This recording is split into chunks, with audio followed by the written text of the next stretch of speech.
விஜய்க்கு நான் சொல்ல விரும்புவது என்னவென்றால், முதல்ல கேரவனை விட்டு இறங்கி பப்ளிக்கில் வர பாருங்கள். பவுன்சரெல்லாம் முதல்ல வச்சுக்காங்க. ஒய் கேட்டகரி இவர் கேட்டாருன்னா சொன்னால் அது விஜய்க்கு மைனஸ். மக்களை நெருங்க விடாமல் பார்த்துப்பாங்க. அண்ணாமலை கேட்டார்னா அந்த ஆளுக்கு ஆசை. போலீஸில் அவருக்கு கீழே கான்ஸ்டபிள்லாம் சல்யூட் அடிச்சாச்சு. இவர் பல பேருக்கு சல்யூட் அடிச்சாச்சு. நமக்கு சல்யூட் அடிக்க ஒரு 10 பேர் கவர்மெண்ட் கொடுப்பாங்களேங்கிற ஆசை. கையெழுத்து நடத்துறாங்க சார். அது என்ன போகுது? ஏன்னா நீங்கள் வந்து எல்லாத்தையும் வெளிப்படையாக சொல்லுவீங்க. அதிமுகவும் சரி, திமுகவும் சரி, தாவேகாவும் சரி, பிஜேபி கையெழுத்து நடத்துறாங்க. ஆனால் வந்து என்ன போகுது? அவங்களுக்கு வந்து ஆஃபீஸில் யூஸ் பண்ணுறதுக்கு ஒன் சைடு பேப்பர் கிடைக்கும். முக்கியமாக கையெழுத்து இயக்கம் நடத்துறதுனால. அடுத்தது வந்து நம்ம கட்சியும் பிஸியாக இருக்குதே அப்படின்னு காட்டிக்கலான்ட்டு அங்கே இருக்கிற லோக்கல் ப்ரெஸ்ஸை கூப்பிட்டு ஒரு ஃபோட்டோ எடுப்பா அப்படின்னு கையெழுத்து இங்கே போடுவான், மூஞ்சி அங்கே இருக்கும். அது மாதிரி ஒரு 4-5 ஃபோட்டோ வரத்துக்கு வாய்ப்பு இருக்குது. அதுக்கு மேலே அது ஒரு துரும்புக்கு கூட பிரயோஜனமே கிடையாது.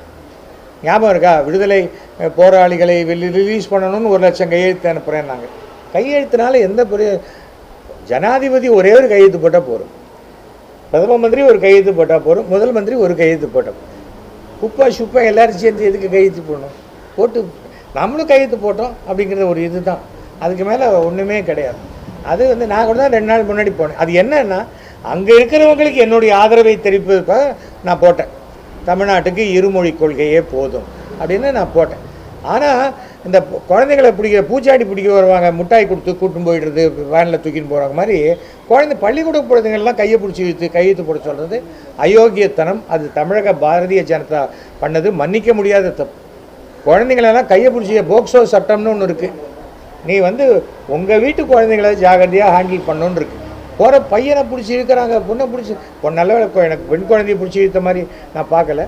ஆனால் ஒரு பையனை திருப்பி பிடிச்சி வைக்கிற மாதிரி வருது. ரொம்ப தப்பான ஒரு விஷயம்.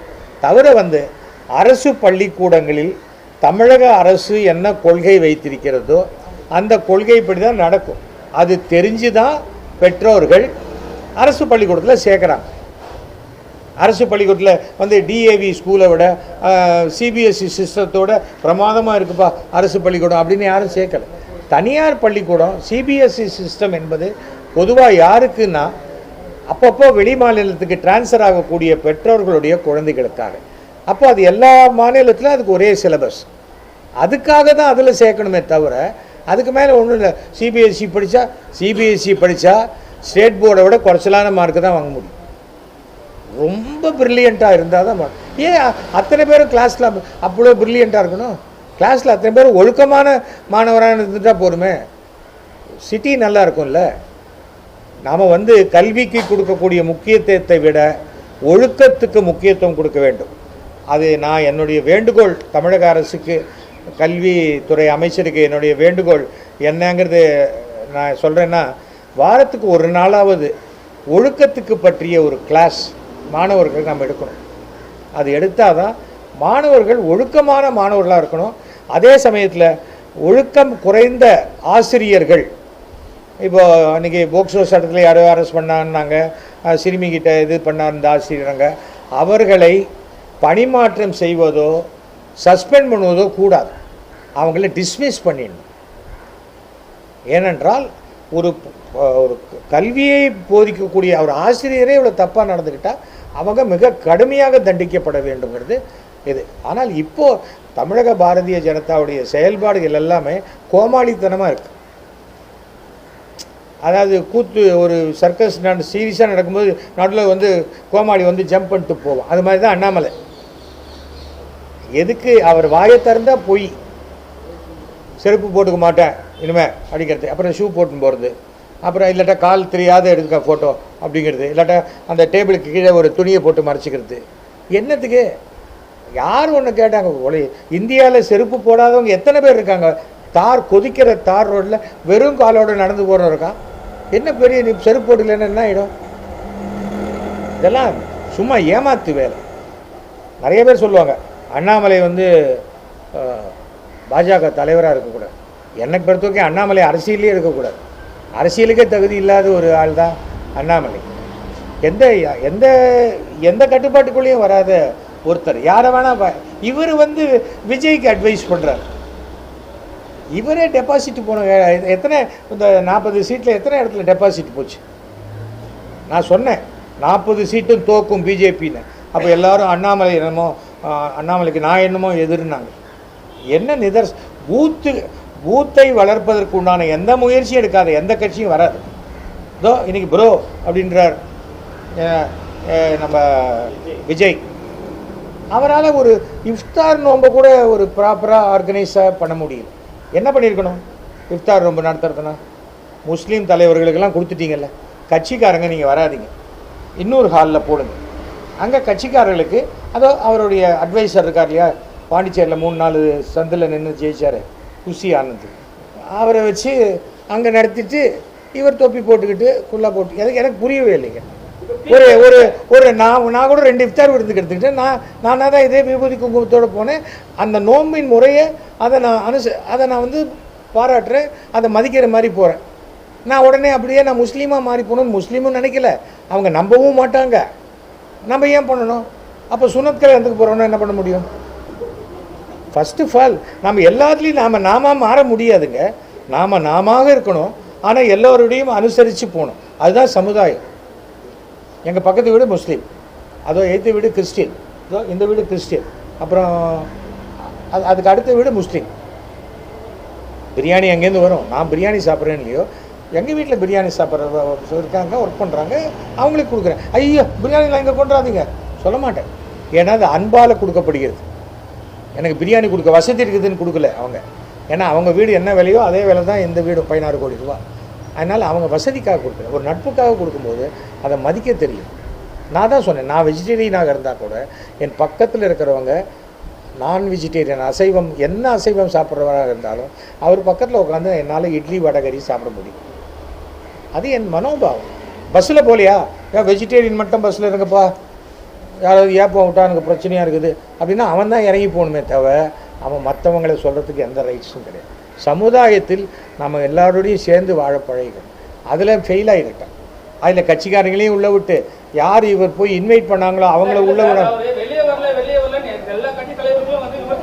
ஆமாங்க, அப்போ வெளியில் வராத வீட்லேயே இருந்துடலாம். என்னங்க நான் என்ன கேட்குறேன், எம்ஜிஆருக்கு இல்லாத பிரச்சனையாக இவருக்கு வந்துடும். எம்ஜிஆர் வந்து ராத்திரி 8 மணிக்கு ஒரு மீட்டிங்க்கு வராரு, ஒரு ஊரில் சொல்லுவாங்க, விடிய காலத்தில் 3 மணிக்கு போவார். ஆனால் அந்த 8 மணிக்கு வரேன்னு சொன்ன போது இருந்த கூட்டம் ஒருத்தர் கூட கலையாமல் 3 மணி வரைக்கும் இருக்கும். அது வேற. அன்றைக்கு இருந்த நடிகர்களுடைய புகழ் வேற. இன்றைக்கி நாமளே பூஸ்ட் பண்ணிக்கிறோம். எந்த நடிகர் நீங்கள் இது வரைக்கும் நான் கேட்குறேன், என்னை விட புதுசாக சேர்ந்த நடிகராகட்டும் யாராவது ஒருத்தர் தன் செல்ஃபோன் நம்பரை கொடுப்பாரா? நான் கொடுக்குறேன் இல்லை என் செல்ஃபோன் நம்பரை. முந்தா நேற்று கூட ஒரு மீட்டிங் 2500 பேர் இருந்தாங்க. 9841023545 இதுதான் என் நம்பர். எதுக்காக நம்பர் கொடுக்குறோம்? உடனே அந்த நம்பரை வாங்கி எனக்கு ஃபோன் பண்ணி என்ன பண்ண போகிறாங்க? கிடையாது. ஆனால் திடீர்னு ஒருத்தர் ஆஸ்பத்திரியில் சேர்க்கணும், அவங்களுக்கு ஏதோ பிரச்சனை இருக்குது, சார் நீங்கள் நம்பர் கொடுத்தீங்களா சொன்னால் நான் என்ன பண்ண போகிறேன்? நம்ம மினிஸ்டர் மாசுக்கு ஃபோன் பண்ணி, சார் இது மாதிரி ஒருத்தர் வந்திருக்கார் கொஞ்சம் ஹெல்ப் பண்ணுங்கள், அவ்வளோதான் பண்ண போகிறோம். நீ நம்பர் கொடுத்து பாருங்கள், உடனே எல்லாரும் 1,00,000 பேர் ஃபோன் பண்ணுவாங்களா? அதெல்லாம் பண்ண மாட்டாங்க. எதுக்கும் நம்மகிட்ட பேசிக்கிட்டு விஜயே நம்பர் கொடுத்தா கூட பார்த்தியா விஜய் நம்பர் எங்கிட்ட இருக்குது அப்படின்னு காட்டுறதுக்கு தான், ஆட்டோகிராஃப் மாதிரி தான். உடனே ஃபோன் பண்ணி என்ன கேட்பாங்க? அதெல்லாம் சும்மா. நீங்க இவ்வளவு சொல்றீங்க, எம்ஜிஆர் காலகட்டத்தில் வந்து செல்போன்ஸ்லாம் கிடையாது சார். இப்போ வந்து செல்போன்ஸ் தான் ஆபரேட் பண்ணுது. ஸோ அப்போ வந்து எம்ஜிஆர் வந்து எல்லாரையும் அனுப்பிச்சு போனார். இப்போ வந்து வெளியே வந்தாவே விஷயம் வெளியே கேட்குது. அதை எப்படி பார்க்கறது நாங்கள்? அதாவது பொது வாழ்க்கையில் ஒருவன் வந்து விட்டால் அவன் நேர்மையாகவும் ஒழுக்கமாக இருந்தால் எதுக்குமே பயப்பட வேண்டாம். நான் இது வரைக்கும் வாட்ஸ்அப் காலில் பேசினவனே கிடையாது. நான் ஏன் வாட்ஸ்அப் காலில் பேசணும்? என்னை யாரோ ரெக்கார்ட் பண்ணுவாங்க, என்னை ஏதாவது அந்த பயம் தானே பேசணும். நான் அவனை முட்டாள் அப்படின்னு ஒருத்தனை காட்டுறதை சொல்கிறேன்னா அது ஆமாண்டா சொன்னேன், உன்னை முட்டாள் தான் சொன்னேன்னு சொல்லிட்டு போகிறேன், அவ்வளோதானே. ஐயோ நானா அப்படின்னு சொல்ல வேண்டிய அவசியம் இல்லை. தவிர வந்து எல்லா கேஜெட்டுக்கும் நீங்கள் பயந்தா இன்றைக்கி நீங்கள் எந்த லைனில் பேசினாலும் வேற ஒருத்தர் ஃபோனை வாங்கி பேசினால் கூட நம்ம பேசுகிற பேச்சுக்கள் அனைத்தும் 4 வருஷம் இல்லை 5 வருஷம் அந்த செல் கம்பெனியில் இருக்கும். தெரிஞ்சு வச்சுக்காங்க. அதெல்லாம் வாட்ஸ்அப்பெல்லாம் ரெக்கார்ட் பண்ண முடியாது, அது பண்ண முடியாது. வாட்ஸ்அப்பை ஏன் ரெக்கார்ட் பண்ண முடியாது? வாட்ஸ்அப் கால் போட்டு பக்கத்தில் இன்னொரு ஃபோனை வச்சுக்கிட்டு ரெக்கார்ட் பண்ணிட்டா பண்ண முடியாதுன்னு கிடையாது. டெக்னாலஜி மாறி போச்சு. நாம் நேர்மையாக இருந்துட்டால் பயப்பட வேண்டிய வந்து விஜய் வந்து என்னோட இப்போ 50 வயசு ஆச்சு அவருக்கு. ஆச்சு. என்னோட 25 வயசு சின்னவர். ஓகே. விஜய் அப்பா எனக்கு நல்ல ஃப்ரெண்டு. விஜய்க்கு நான் சொல்ல விரும்புவது என்னவென்றால், முதல்ல கேரவனை விட்டு இறங்கி பப்ளிக்கில் வர பாருங்க. பவுன்சரெல்லாம் முதல்ல வச்சுக்காங்க. ஒய் கேட்டகரி இவர் கேட்டாருன்னா சொன்னால் அது விஜய்க்கு மைனஸ். மக்களை நெருங்க விடாமல் பார்த்துப்பாங்க. அண்ணாமலை கேட்டார்னா அந்த ஆளுக்கு ஆசை. போலீஸில் அவருக்கு கீழே கான்ஸ்டபிள்லாம் சல்யூட் அடிச்சாச்சு. இவர் பல பேருக்கு சல்யூட் அடிச்சாச்சு. நமக்கு சல்யூட் அடிக்க ஒரு 10 பேர் கவர்மெண்ட் கொடுப்பாங்களேங்கிற ஆசை. அண்ணாமலை என்ன நேர்மையானவர்? நான் நேர்மையானவன்கிறார். அப்புறம் எதுக்கு செங்கல் சூளையில் போய் ரெய்டு வந்தது? அவங்க உறவுக்காரங்க செங்கல் சூளையில். அதெல்லாம் சும்மா